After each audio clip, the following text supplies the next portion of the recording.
Well, hello, folks out there in YouTube land. Got a big show lined up for you. Let's get right on into it. All right, folks, had a little Zoom meeting with my brother. We went over all things Vols. We talked about the transfer portal, talked a little bit more about that ball game with Kentucky. Oh, it sucked. And also all the recruits that are here this weekend. I mean, it was a bunch. 3 5-stars were here, a bunch of 4-stars. Talked about that. And also the transfer portal as far as Taven Jackson, who might fill that role or where we might look. So we're going to get into all that with my bro Chilmont and not my other brother. I'm Larry. This is my brother Daryl. That's my other brother Daryl. And I don't have my other brother in this one because he's down in Florida playing in a golf tournament. My other brother Daryl, or Junebug. All right, folks, let's get into that. Omaha! All right, Chilmont, I didn't know you went to the ball game. So Chilmont went to the ball game, the Kentucky Vols basketball game. And I covered that some yesterday, but I thought I'd talk to somebody that firsthand went there. Chilmont, what was it like firsthand watching the Vols play Kentucky Saturday? Well, it was great when we had an 8-point lead to start with. It kind of went downhill from there. Actually, going, like I mentioned earlier, going to the game, it was like going to a Tennessee football game. The campus was that crowded, people walking everywhere, people parking everywhere. And we finally had to park at the ag campus and take a shuttle back to the arena. But I mean, it was crazy full, and it was a great time until, right toward the end of the first half there, we let them come back and take that lead. The other thing was that I mentioned, offensive rebounding was terrible. We never got any second looks, and Kentucky got a lot of second and third looks, after the initial shot on offense. They get a rebound, kick it back out, get a whole new clock. We almost never got that the whole game. It was like we missed a shot. There was 5 Tennessee players under the basket, Kentucky players under the basket. And that number 34, I can't remember his name for Kentucky. He had a great game. Oscar Shibwe. Shibwe, okay. Oscar Shibwe had his way inside Saturday. Plavix actually played pretty well around him, and that's another crazy thing too. Plavix was our number 1 scorer. Yeah, he scored almost 20 points, I think. Yeah, which is actually not good. Yeah, I know. That's because, when you go 3 for 21 and we were turning the ball over and Kentucky was out. Here's the thing, Wilmot, I've been covering this all week. Yeah. Calipari is under incredible pressure at Kentucky. I mean, he's got people showing up at his games with signs saying, "Go to Texas." He's got bad blood between he and the AD, Mitch Barnhart, I believe is his name. Mitch had to come out and actually do a story to say everything's fine, nothing to see here, all that kind of crap. Nothing to see here, please, Pittsburgh. Nothing to see here, please. Because everybody knew about it, and a couple of big articles came out about it. And he had to come out and say, "Oh, no, we're fine." Calipari and I are regular pals, which they're not. They're not getting along because Calipari wants it to be a basketball school, and Mitch is trying to keep football and basketball happy. So he's trying to be reasonable, and it's just not going well between him and Stoops. Well, Calipari's had his way there for a long time, and now their football team has gotten a little better. So it's stealing some of his thunder, I'm sure. And he's the type he wouldn't like that. But, when the AD has to come out and say, "Oh, no, everything's just fine, nothing's wrong," that means something's bad wrong. I mean, absolutely. Come on. Oh, I promise you there's bad blood. There's definitely bad blood because Calipari wants everything about the basketball team. Sure. And that's just, you can't do that if you want to have a good football team, which they badly want. But if we a couple of things. I mean, if we just hit a few more threes, we win the ball game. If we rebounded a little better, we win the ball game. If Ziegler and had played a little better, which he normally does, and not turned it over so much, we win the game. There was so many things to be as close as it was, and it was actually closer than the final score. But to be that close as badly as we played, I mean, it's surprising. But we played about as bad as we could do. It reminded me 100% of the Michigan game. I mean, it was almost the exact same game. Yeah. and not quite as Here's the thing: depressing. when we're cold from three, Yeah, we're done. we can be beat, and that's Yeah. any team. And Yeah. every once in a while, our team, and every team goes through this. You just go through a cold streak, and I don't care what you throw up there, it's not going in.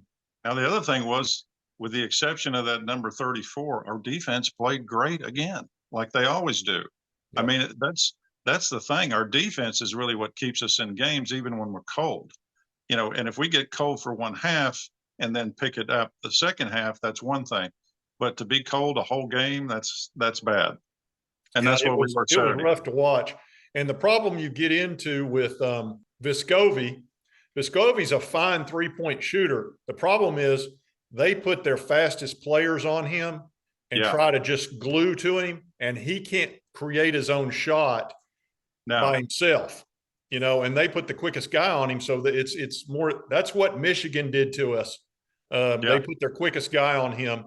And that's exactly what Kentucky did Saturday. They had that number, his number one. I don't know who that was, but he was a good scorer. But he stuck to Vescovi like glue. Yeah, and that was his job. And he rarely got an open shot. And when he did, you know, he made like what, 2? Yeah, yeah. So unfortunately, they've kind of figured out that, you know, that's how you stop Vescovi, and that's pretty typical. When you've got a guy who's a real good 3-point shooter, unless he's super fast and can create his own shot. See, Jordan James can create his own shot because he's tall. Yeah. He's got real good athleticism, and they usually put a guy on him that's not able to stay with him as far as height. The quicker guy can, but he's not tall enough. So James is a key guy for us. Yeah. Last year in the SEC tournament, he filled it up from 3. Yeah. And we crushed everybody. And he filled it up in the first game in the NCAA, and then he got cold in Michigan. That's the one guy they can't stop from 3, but he's streaky. And he hadn't played much this year. No, he's still, I don't know. He can be tentative anyway, and he's still pretty tentative, I think. Oh, he is big time right now. Yeah, it's good to have him back on the court, and I think that really energized him with the team when he came back, when we beat the crap out of Michigan or Mississippi State, and then South Carolina. Yeah, we beat them by combined over 75 points. If we could get him going, if I'm the coach, I send Key out there to screen for him and make some openings for Vescovi. Well, Key is supposed to be one of the big time scorers. You know, he was averaging about 20 points a game when he came in. So we're really looking for him to score too. He made some shots and made some plays, but not near enough. And with everybody else cold, it's just we don't need our 7-1 wherever he's. What's Daily Plavix? Yeah, was he from Ukraine or something? Yeah, he's from Ukraine. Okay. He's a tough guy in there. I like him in there. I just if he's your leading scorer, you're struggling. Yeah, that's the thing. I think I said that to my son as we were leaving. I said, having him be your leading scorer is a bad thing. That's no bueno. Yeah, and then Kentucky came in. You got to remember, Kentucky came in with their hair on fire because everybody in Kentucky had been calling them losers and bums and dogs. And I mean, when you get 4- and 5-star guys and they start feeling like everybody's down on them, they'll sometimes get angry. Sometimes they'll quit, but sometimes they get angry and they're going to fight like crap. And that's what they did. They came in angry and they played as hard as they possibly could. That's why they had a 20 rebound advantage. Yeah. I mean, 21, nobody out rebounds us by 20 for good. That's ridiculous. Yeah, that's effort. Crazy. That's effort. And, yeah. Adu, he pushed around Adu like he was 5 feet tall. Yeah. Yeah. Well, that Oscar guy is a beast. You know, he weighs like some crazy, like 250 or something. Yeah. And he can push about anybody around. And Adu's probably 210 if he's wet. You know, well, he didn't push Plavix. That's one good thing about Plavix. He will fight back. And I expected 34 and Plavix to get in a fight at some point. They almost did a couple times. Yeah. Yeah. The refs had a time with them because Plavix is a street fighter. Yeah. You know, he's got that kind of a mentality. Nobody's going to push him around. He walks around with a Duracell battery on his shoulder. Yeah. Yeah. I dare you. So, the game sucked. This sucks more than anything that has ever sucked before. All right, Yeah, let's talk unfortunately. about Tavon Jackson going into the transfer portal, and he's already visited Indiana, by the way, Wilmot. Oh yeah. So, there's our 4-star who was our backup to the backup, basically. I mean, everybody kind of realized he was the third guy in line. But we've only got 2 scholarship quarterbacks now, and that's it. Now, we do have 2 preferred walk-ons. Yeah, the preferred walk-on. Gaston Moore, and then we've got the Schuler kid. Yeah. He's Schuler's son. His name is Navy Schuler. So Yeah. we've got those 2 guys, but we've not seen anything from them in college because they've never really played a game in college. They've always been a backup, and then they only thrown a few times. So we don't know what they can really do other than, they were 3-star guys coming out of high school, and one went to Appy State and one went to Central Florida, and that's Yeah. it. I mean, we just don't know what we've got in them. I don't know. It's tough. Having only 2 scholarship quarterbacks is not enough. No, there's no way. There's no way you start out the season with 2. That would be insane.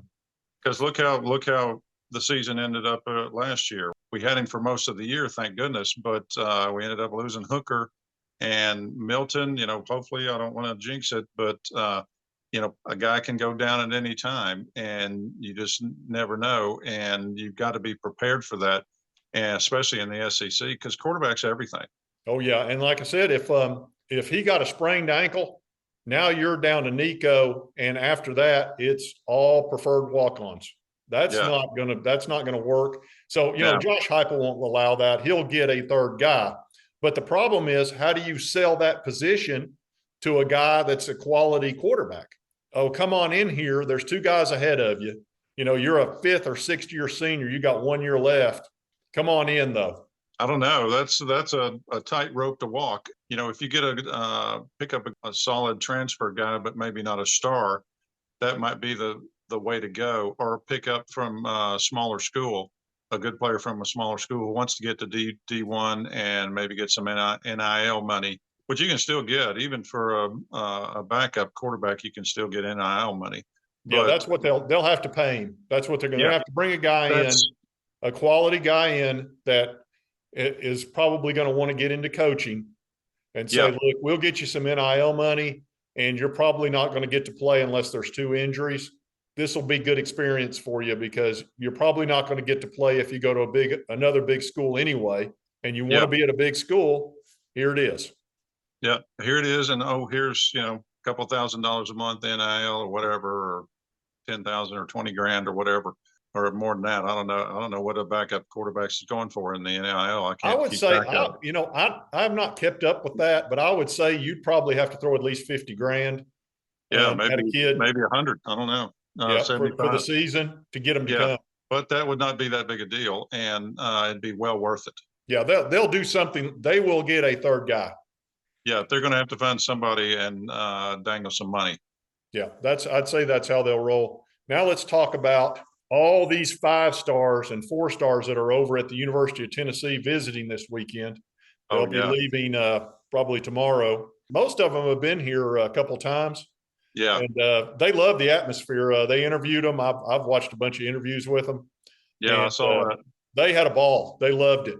They loved the atmosphere. They were like, my gosh, said, you're bad enough at football. You go nuts over football. You go nuts over basketball. Everything at Neyland or Thompson Bowling is insane. They're just shocked at how rabid our fans are. I'll tell you, of course, football's the main, basketball's second, but even our baseball team is great, and fans are rabid for them too. Yeah, baseball games are so fun; it's ridiculous, John. And we got to go to. Oh no, we'll go to. I'll get some tickets on StubHub or something, and we'll go to a couple baseball games this year. You'll love it. What was it? They were selling them for $350 last year during the SEC tournament or whatever it was. Oh yeah, it's nuts. It was like trying to go to a basketball SEC tournament game. Yeah. When I went there, Wilmot, in the 1980s, and you too, you could go over and watch the ball game and nobody, it wasn't any big deal at all. Oh no, it's think twice about it. Or you could just stand at the fence or whatever, or just go sit in the bleachers out in the outfield for free. Yeah, it's totally different now. Oh yeah. They've got the excitement, the energy. Yeah, you could get student tickets for free for the football games, and they had a whole student section. Well, we had 3 5-stars there. I'm going to start out with Ryan Wingo. Yeah. Wingo is a 5-star wide receiver, and he is very high on the Vols. And I believe this is his 3rd visit. And he has almost come out and said, this is looking really good for UT. I think that we are number 1 on his list, and that if we don't mess it up, we'll get him. We're going to have great wide receivers because of the way this offense works, but to have a 5-star in that would be awesome.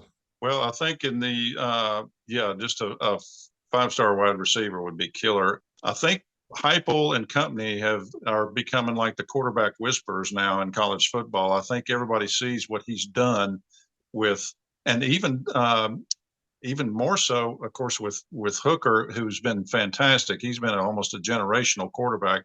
But now with Milton, who was suspect, and now all of a sudden he's pretty good. I'm a little bit shocked over that. I am too. And then after another year with Heupel, he comes out and he balls out. The guy balls out in the biggest game of his life under the most pressure possible. Yeah. And the whole just plays really good. The whole world's got him under a microscope, and he comes out and plays really good. I mean, he wasn't Hooker good, but then who is? He came out and did exactly what you wanted him to do almost to perfection, and you can't ask more than that. And it's like I've said a few times, if we could just shore up the defense a little bit and get some just a few more 3 and outs, we don't have to score 50 points a game. We can score 30, 34 points a game and beat Florida or LSU, or maybe even score 40 and beat Alabama. Well, because we had to score 52 to beat Alabama. The defense is going to be better this year, but there's a cornerback, a 5-star cornerback that just entered the transfer portal named Gillespie out of Georgia. We need a 5-star cornerback. Absolutely. Yeah. That's probably where we need it's definitely been where we needed the most help. The other guy kid you just mentioned, the 5-star. Oh, Wingo. Wingo's the 5-star wide receiver for next year. It'll be 2024. Okay. So don't worry about him right now. I think Dante Thornton is going to be excellent. Yeah, I think he'll be fantastic. But if we can pick up a good cornerback, we can definitely use them, especially if there's somebody who can play almost immediately. That's really what we need. Well, it'll be his 2nd year, so he's already been in the training room and all that stuff. So I think he'd be a great pickup. They're going to have to throw some NIL money at him, though. I mean, the combination, I think, of Tennessee with the facilities, which are amazing, the NIL money, which is really good here, and then the coaching. Everybody knows that they can come here and get a lot better. It's obvious. Heupel has been doing more with less since he got here. Well, what he did with Hendon Hooker and what he's done with Joe Milton is pretty amazing. I know. And he's done that everywhere he's been. Yeah. He did that at Missouri.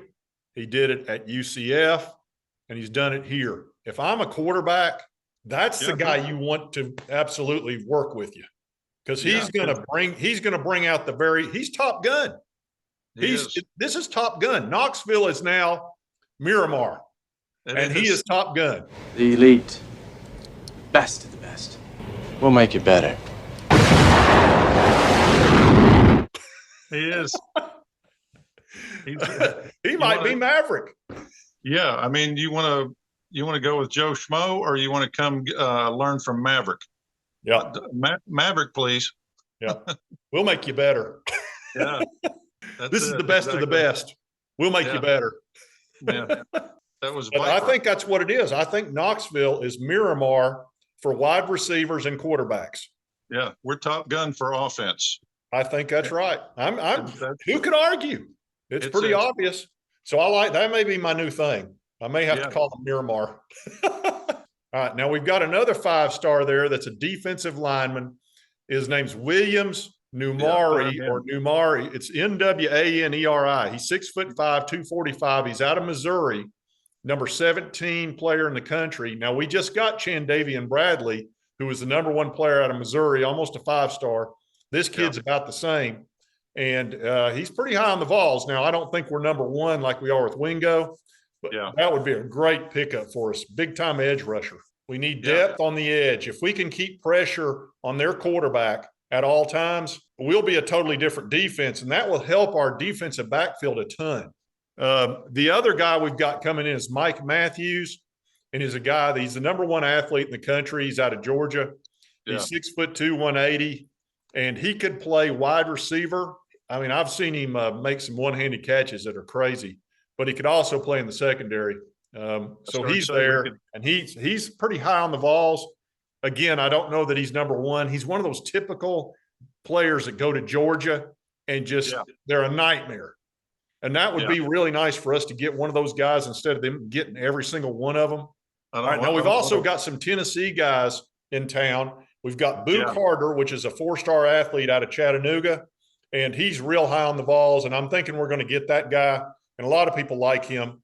We've got another guy, Edwin Spillman, who's the #1 linebacker in the state of Tennessee. He's #1 athlete, period, in the state of Tennessee, and his brother, Nate, I believe it's Nate Spillman, is a wide receiver and also a possible secondary player on the defense. I mean, he could probably go either way. Yeah. And they're trying to get him for next year. And like I said, he's a big-time 4-star. And they got one other guy by the name of Marcus Gorey, who's a real high 3-star athlete that really likes the Vols too. So, you're trying to keep the really good players in the state here. Yes. So they're working on them this weekend. I mean, it's a big weekend. It is huge. And we need to keep a fence around Tennessee, keep those really good Tennessee players in. Well, we don't have enough of them to share. We don't. You've only got usually 5 or 6 in the state that you've got to keep. And after that, there's it's not like we're Georgia or Alabama where you can walk down the street and there's another 5-star. Well, see, we have no 5-stars in the state of Tennessee this year. None. Georgia probably has 7. Alabama probably has 6. Yeah. And you're sitting here going, it's ridiculous. That's the thing about Top Gun here is we can turn a 4-star into a 5-star guy. Well, I can tell you one thing. He certainly did it with Hendon Hooker and Joe Milton. And what he's done with Hyatt and Tillman and what he's going to do with Squirrel. Squirrel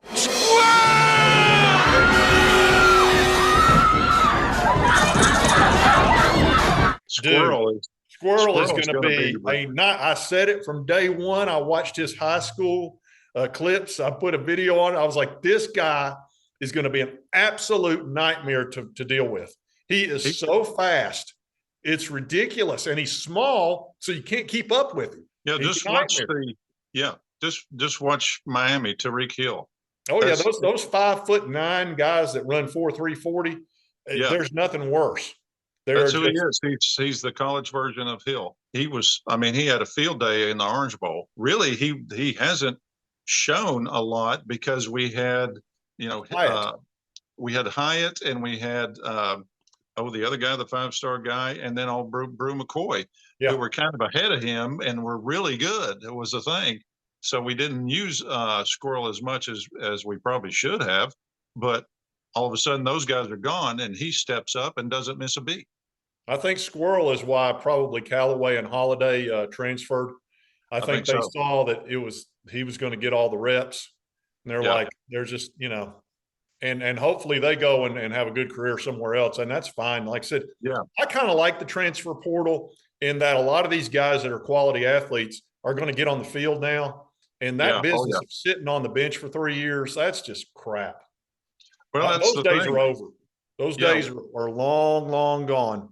People are not going to sit on the bench for 3 or 4 years. They're still getting the top recruits, but now, the Georgias and the Alabamas and the Ohio States can't get everybody and then just sit them, the ones they don't They can't keep them. They can't keep them now. So that makes it better for everybody. Yeah, see, Georgia just got their national title, so now Georgia's going to have a bunch of transfers out, guys that realize they're not going to get on the field. And we need to be picking some of those up, like this Gillespie player. He would be an ideal fit for us. And I think we'll see at least, 8 or 10 guys out of Georgia transfer out, just like Alabama had a bunch. They had well over a dozen, maybe almost 15 or 20. And then Florida's had 24 transfer out. And a lot of them were pretty darn good players. I don't know what's going on with Florida. They got all right, folks, that was just a good quick Zoom meeting with my bro. And we talked about all things Vols, as you can imagine. And I'll get back to my regular videos right after this, of course. But sometimes I like to take a little break and see what my brother thinks about these ball games, because he goes to a bunch of them. And like I said, he went to Thompson-Boling and saw it firsthand. So it's always good to get that perspective. And if you like this content, be sure to hit that like button. Lets me know to continue to cover the Vols and the SEC and all that. And if you've not subscribed, the subscribe button's right here on the left. A lot of you folks, you watch my videos and you don't subscribe. And it's just so easy and it's free. Just boop, and you're done. And YouTube puts another video right here. It's one of my most recent ones, real popular. Check it out. And I hope you did like the content. We'll see you next time on Sports Talk Jay.